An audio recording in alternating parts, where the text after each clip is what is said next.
Good day guys, let's make breakfast for my family.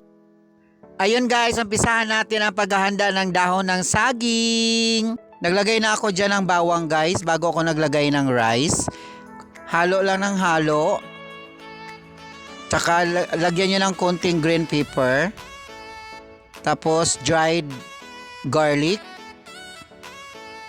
Pagkatapos haluin nyo ulit guys ng konti. Okay na yan guys. Maglagay tayo ng konting mantika guys. Ilagay natin yung longganisa. I-mix lang natin ng konti.